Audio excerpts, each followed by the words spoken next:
요한복음 19장 31절에서 37절입니다. 예수님이 십자가에 못 박혀 죽으셨습니다. 어제 본문에서 예수님이 다 이뤘다 하시고 운명하셨어요. 이날이 유월절의 준비일입니다. 큰 안식이라 하는 유월절이 저녁부터 시작하는데 그 저녁 전에 시간, 낮에 죽으신 겁니다.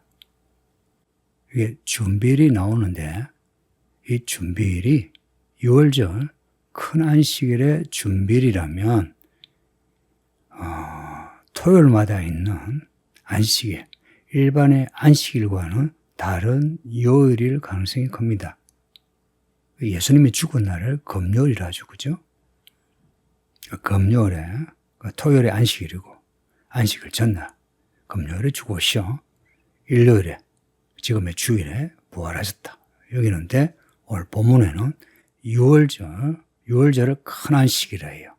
일반 안식일을 말하지 않고 유월절을 큰 안식일로 여기고 그 전날을 준비일이라 여깁니다. 만일 이 안식일을 오늘 본문 그대로 유월절 안식일로 본다면 일반 안식일과는 다른 그 토요일이 아니라면 예수님이 죽은 날, 그 죽은 요일이 달라집니다. 금요일이 아니라 목요일 혹은 수요일이 될 수 있습니다.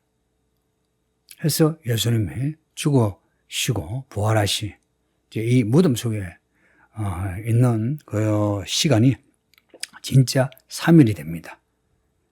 수, 목, 금, 토. 우리가 기존에 알고 있는 금요일에 죽으셨다면 금요일 오후 늦게, 그리고 토요일, 그리고 주일, 일요일, 그러니까 하루입니다. 길어야 하루 반 동안에 무덤에 계신 걸로 여겨지는데 그게 아니고 일반 안식일과 유월절 큰 안식일 구분해서 보면 오늘 본문에 그 준비일에 죽으신 거예요. 그러면은 금요일이 아니라 수요일 가능성이 큽니다. 그래서 목, 금, 토 이렇게 무덤 속에 계셨다. 꼭 볼 수 있습니다. 네. 이런 이야기를 제가 하는 거는 성경 이 텍스트를 좀 더 생각하고 그리고 이 본문에 나타난 그 시간을 그대로 받아들이고 그리고 앞뒤 시간들을 재서 보면은 이렇게 예수님이 죽으시고 부활하신 게 진짜 3일인 거, 진짜 3일인 겁니다. 하루 이틀 3일인 겁니다. 온 3일인 겁니다. 밤낮 3일인 겁니다. 근데 그냥 직관적으로 안식일 전날 죽으셨다. 그럼 금요일, 그리고 안식일, 그리고 그 다음 일요일에 부활하셨다. 이제 이건 그냥 직관적인 해석인 겁니다.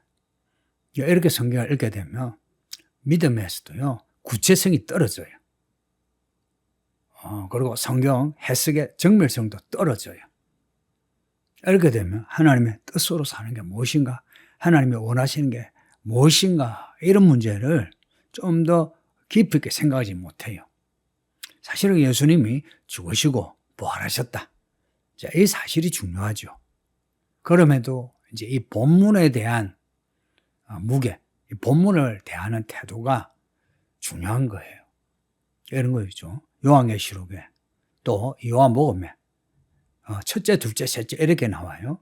그리고 가나 혼인잔치가 첫째 기적이다 해요. 그리고는 요한계시록과 요한복음에는 시간이 중시돼요. 시간이. 그리고 어제 읽은 그 말씀에 시간과 함께 일이 중요시돼요. 시간과 사건이 중시돼요. 그러니까 시간과 사건, 이것을 생각하지 않고 믿음으로 산다. 그러면은 우리의 믿음이 미신이 되어버려요. 혹은 신화적인 믿음이 돼요. 혹은 종교성에서 나오는 그런 믿음이 돼요. 하나님의 나라는 그런 신화 종교성하고 다르거든요. 살아계신 하나님이에요. 나의 현실 속에 살아계신 하나님이에요. 살아계신 그 하나님을 만나는 길은 내가 이 말씀을 텍스트로, 이 말씀 안에서 하나님을 만나야 오늘 나의 현실에 살아계신 하나님을 믿게 돼요. 그래서 성경 말씀을 좀 더 정밀하게 읽을 필요가 있다는 겁니다. 그렇다고 해서 예수님이 금요일에 죽으셨다, 이걸 틀렸다, 그렇게 해석하면 안 된다, 이렇게 욕할 건 아니에요. 그대로 그냥 받아들여도 돼요. 그러나 우리가 이제 이 본문을 지금 본문을 차례대로 읽어 나가죠. 그러면은 이 본문에 대한 우리의 정직한 태도, 진지한 태도를 제가 강조하고 있는 겁니다. 안식일은 약간 유월절 안식일이든 아니면 일반 토요일 안식일이든 안식일은 하나님의 안식일이에요. 거룩한 날입니다. 부정한 시체를 밖에 두지 않아요. 나무 십자가에 있는 시체를 내려서 처리를 해야 합니다. 신명기 21장에 나무에 달려 죽은 사람은 저주받은 사람이라 부정한 겁니다. 시체 중에도 더 부정한 겁니다. 그러니 빨리 내려야 하는데 문제는 이 십자가에 달려 피와 물을 이제 쏟아 이제 죽는 거예요. 이게 질식사입니다. 질식사. 근데 이 십자가형으로 죽는 시간이 짧게는 6시간, 길게는 하루 이틀까지도 걸려요. 그러니까 이날에 십자가형을 집행을 하고, 그리고 이날에 시체를 이제 내려야 하는데, 로마 군인들이 이 못 박힌 죄수들의 목숨을 빨리 끊기 위해서 죄수들의 다리를 꺾어요. 이렇게 하면은 빨리 질식사 한답니다.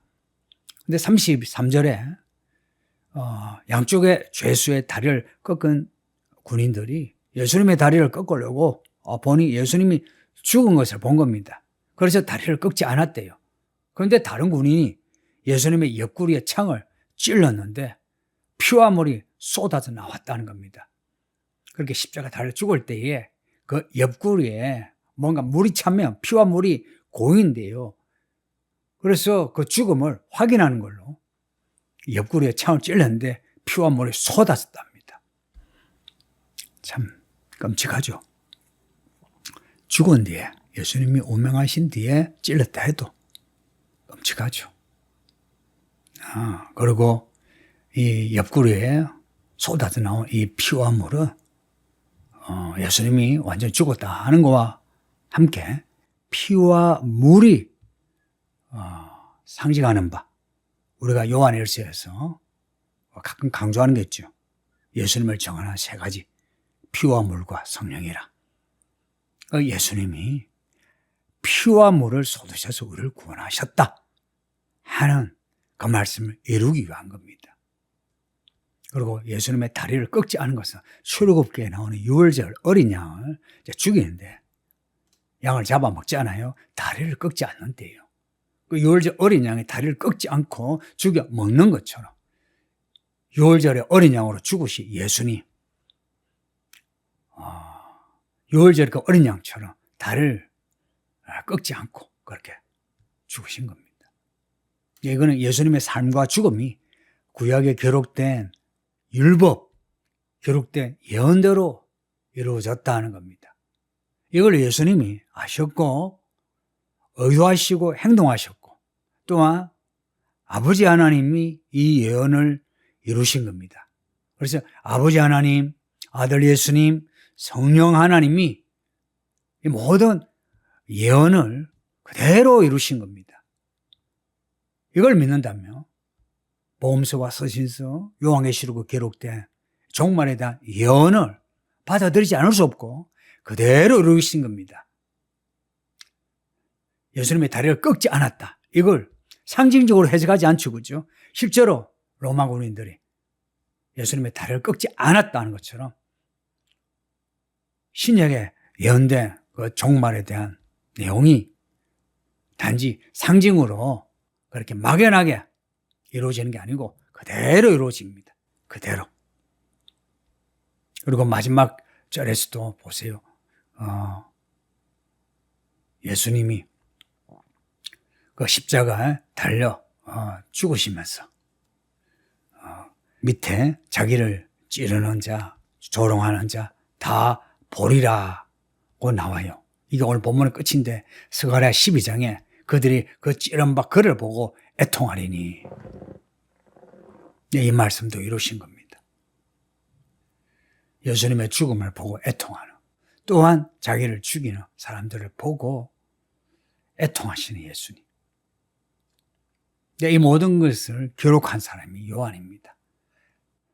들어서가 아니고 보고서, 직접 보고서 증언하고 있습니다. 이 요한복음이 그래서 참된 증언, 진리의 말씀입니다. 요한이 만들어낸 이야기가 아니고 직접 보고 들은. 왜 이런 기록을 남기느냐?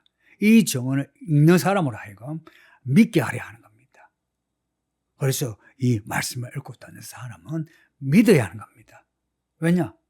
믿게 하려고 이 일을 기록했거든요. 그래서 하나님이 택하신 사람은, 구원받을 사람은 이 말씀을 읽고 들으면서 믿게 되는 겁니다. 이게 요한복음에 기록된 목적입니다. 뒤에 20장 31절을 보면 오직 이것을 기록하면 너희를 예수께서 하나님의 아들 그리스도이심을 믿게 하려 하며 또 믿고 그 이름을 힘입어 생명을 얻게 하려 함이라.